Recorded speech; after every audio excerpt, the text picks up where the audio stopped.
Stop. Don't take another sip of that latte in your hand. Look at it. That double shot, oat milk, extra foam, pump of hazelnut masterpiece you just snagged for a dirt cheap price. You're feeling pretty smart, aren't you? You think you're the hunter in this urban jungle, gaming the system, bleeding those delivery apps dry with your coupons? I hate to break it to you, my friend, but you aren't the hunter. You aren't even the player. You are a prop. You are an extra in a low-budget movie where you don't even get a credit in the scroll.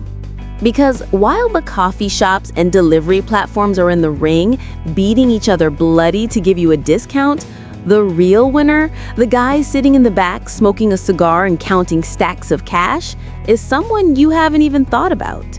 It's like watching a boxing match where the fighters are knocking each other's teeth out, the crowd is screaming, and the only guy guaranteed to make a profit is the old man selling bottled water and Band-Aids in the lobby. Let's talk about the summer of burn, the delivery wars. It was insanity. It was like the tech giants got drunk, grabbed money printers, and started using them as water guns, just spraying cash at everyone walking by. Meituan shouting, "I want 120 million orders a day." Alibaba and JD screaming back, "Hold my beer." Billions of dollars in subsidies. They took a premium latte and dragged the price down to single digits. They took bubble tea and made it cheaper than a bottle of water.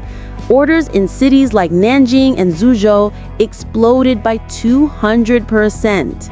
Franchise owners were reporting 50 orders flooding in per hour.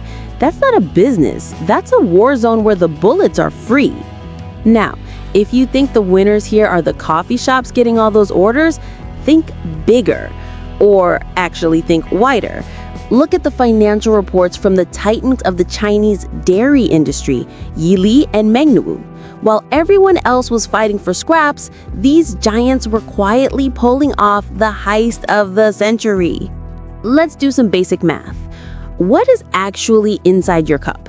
You think it's that fancy Yirgacheffe coffee bean from Ethiopia? Please. A latte is 20% coffee and 80% milk. And bubble tea? It's even more extreme. We aren't in the era of powdered creamer anymore. We are in the era of thick milk, icebox, and cheese foam. According to industry data, nearly 40% of the raw material in a modern tea drink is dairy. When you have millions of orders piling up, you aren't just selling coffee. You are moving rivers of milk, mountains of cheese, and oceans of cream. And who owns the cows? Yili and Mengniu. They aren't just those boring companies selling cartons of milk in the supermarket fridge anymore. Oh no, they've evolved. They supply everything from the milk in your Starbucks to the soft serve at McDonald's to the cheese foam at Haiti. While you're paying pennies for your drink, every single cent is actually funneling up the chain to the dairy lords. Check the numbers. Mengniu's business-to-business revenue jumped nearly 30%. Their client list doubled. Yili is right there with them. And here's the kicker. The profit margin on selling milk to coffee shops is significantly higher than selling it to you at the grocery store. You think you're supporting your local independent coffee roaster? Check his fridge. He's buying his milk from the same guy as Starbucks. But, and here's where it gets interesting, there is no such thing as luck in the business world. There is only desperation dressed up as strategy. A few years ago, these dairy giants were suffering. The consumer market was dead. People weren't buying carton milk. Profits were dropping. It got so bad that they were literally spraying fresh milk into powder just to store it because nobody wanted it. It was a crisis of overproduction. And the funniest part is that the people killing the milk industry were the bubble tea and coffee shops. Because if you buy a latte, you don't buy a carton of milk for breakfast. They were cannibalizing the market. So what did the dairy giants do? It's the classic villain arc. If you can't beat them, absorb them.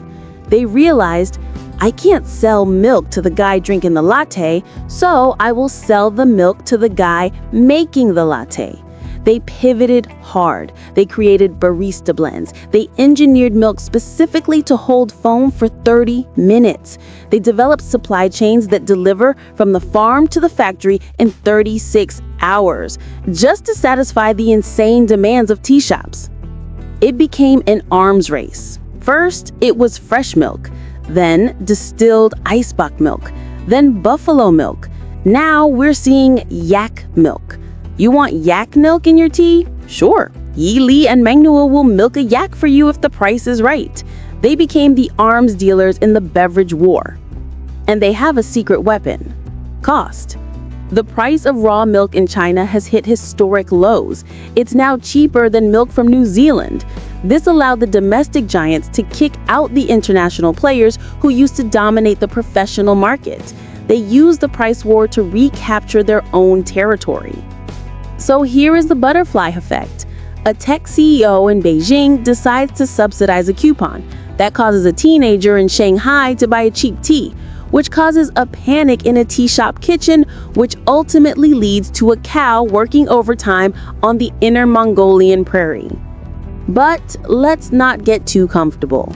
No business stays easy forever. The coffee shops are getting smarter. Some, like Mixue, are starting to build their own supply chains. They're thinking, why should I pay you for milk? I'll just buy my own cows. And what happens when the subsidies stop?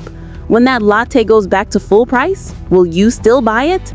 If the orders crash, the dairy giants might find themselves with a lot of very full, very angry cows. So the next time you sip that subsidized, high-calorie, delicious beverage, just remember, you are drinking a liquid asset. You think you're getting a deal, the shop thinks they're getting market share, but the guy selling the milk, he's already counting the money. It reminds me of a little rhyme for our modern times. The price wars rage on city streets, while dairy giants tally receipts. You fight for coupons, apps, and likes. They quietly raise the supplier hikes.